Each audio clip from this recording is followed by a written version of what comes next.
Hi, it's Darren. I hope your heart rate has returned to normal and you got some sleep last night. That World Series game was quite the thing, wasn't it? I want to thank the Blue Jays for putting on a heck of a performance. We had one of the best World Series, I'd argue, ever, and last night's game was the most amazing baseball game I think I've ever seen, and I hope you agree with me. While it's unfortunate we didn't come away with the victory, there is something a bit poetic that the underdogs didn't quite pull it off despite being really, really close. Because baseball is a game of failure. You know, my son David, who, as many of you know, is quite an accomplished baseball player. He won both provincial and Canadian championships, and he was able to play Division I baseball in the U.S. He would often tell me, Dad, baseball's a game of failure. You strike out more often than you hit it. When you do hit it, some guy's probably going to catch it. And even the World Series champions did not go undefeated. And I think it was amazing to watch the Blue Jays at every moment just keep rallying back to try and win. And it's a great metaphor for life, because even if you strike out, you got to keep coming back. The game's not over. Now, I want to also mention, if you've ever watched a baseball game with a really keen fan, you probably realize you're not watching really the same thing. They're seeing stuff that you just don't see. And that's really true if you watch the game with someone like David, who's got such incredible experience and insight into the game. It's like he's from the future. He would see pitches before I could see them. He would see base running. And it's all because he just understands the game so well. Now, I want to share that insight with you because I'm looking at things in the market. I'm a little worried about what people maybe aren't seeing. And this is triggered by the fact that Nvidia is now worth $5 trillion. Now, Nvidia is the one company that is probably the most closely associated with AI. And if you've had a chance to play with some of the software, it really is miraculous. And the last time I'd say that a company was this closely attached to a particular technological idea was Cisco Systems back in the 90s. Now, by the way, Nvidia is not just worth $5 trillion, it's also worth 16% of the US economy, or the US GDP. That's incredible. So let me go back to Cisco. So back in the late 90s, if you'd said, hey, I think this internet's going to be a thing, you were more right than you could have possibly guessed. As a matter of fact, if you could find that magic DeLorean and go back and talk to yourself in the mid-90s and try to explain what the internet was going to be like, you couldn't have understood what we were talking about, right? So if you were going to bet on Cisco Systems because you were pretty sure this internet was going to be a thing, you were more right than you could have imagined. So you bought Cisco Systems, and in 1995, it was trading at just under $2 a share. Over the next 5 years, so March of 2000, I wrote all my numbers down, it was trading at $77 a share. These are all in US dollars, by the way. So that's an average annual rate of return of 110% per year. Now, Ryan and Carolina do not use 110% per year in your financial planning projections. They use something between 4 and 6 because you don't need to hit the ball that hard. But that's an amazing performance. And that's because they were building out the internet superhighway, or the information superhighway. Remember that term? So we weren't really Googling back then, but you're probably Yahooing and Netscaping. These are words that we don't really use, but it was in a miraculous time as we were building it out, and we're all imagining. Now, by the way, most investors did not get that rate of return. The vast majority of people piled in right at the end. I'm going to show you a chart in a minute of what Cisco Systems did. So it went from $2 a share to $77 a share, and then the following year, from March of 2000, April 2001, it dropped 82% to $14 a share. Now, why? Were we using less internet? Nope. It's because math. Nothing can defy gravity forever, and just too many people got too excited about the same thing at the same time. And I worry that we're kind of repeating that same thing now with all these internet stocks. And it's not about, are they great long-term businesses? It's a question of, what are investors willing to pay for them?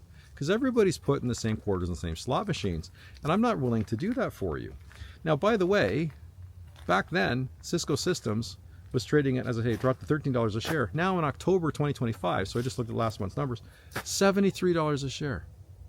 So even though we're using more internet than you could have possibly imagined, 25 years later, it's not even back to what it was at its peak. That's a horrifying investor experience. So you had the right idea, but your math was terrible. So again, I worry that people might be repeating the same mistake.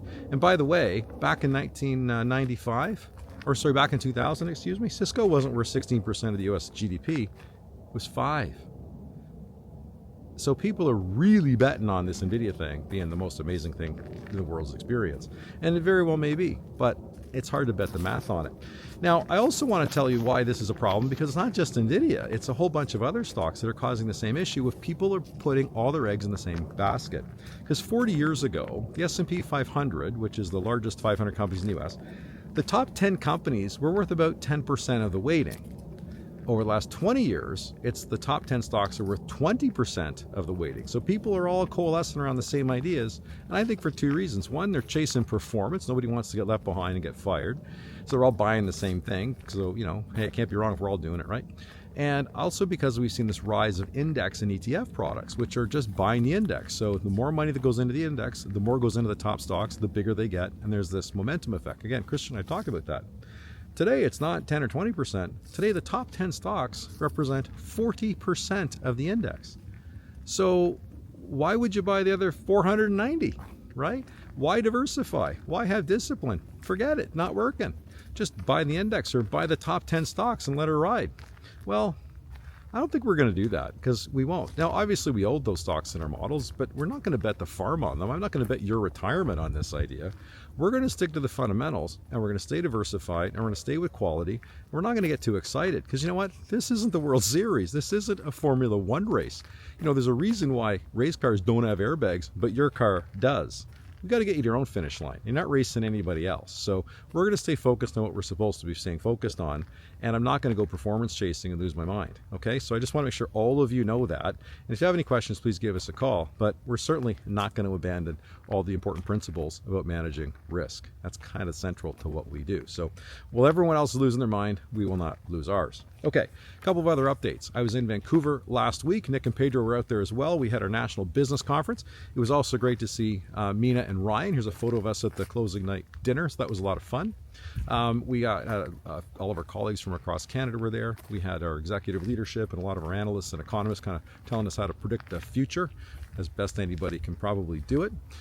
We have a new, as I mentioned, new staff member joining us. I'm going to do a little video with Sandra in the next week or so all of you get a chance to meet her and understand what she's doing on our team. And we have a new member of the family. As many of you remember, Charlie, I let you know that he passed away. We had to say goodbye to him a few months ago. That was really sad.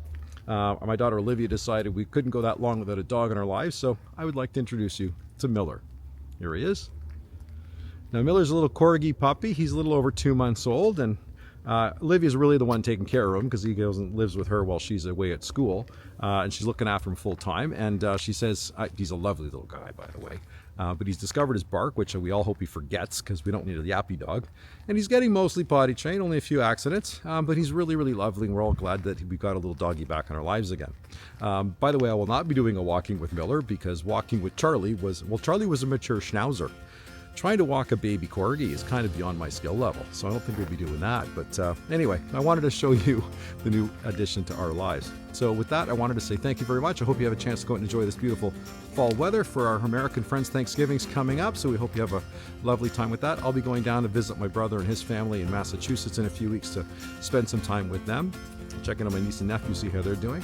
And with that, I want to say thank you very much for your trust and confidence. We'll keep doing what we're supposed to do, which is look after you, and we hope to earn the right to do that every single day. So on behalf of the team, thank you very much, and have a great fall.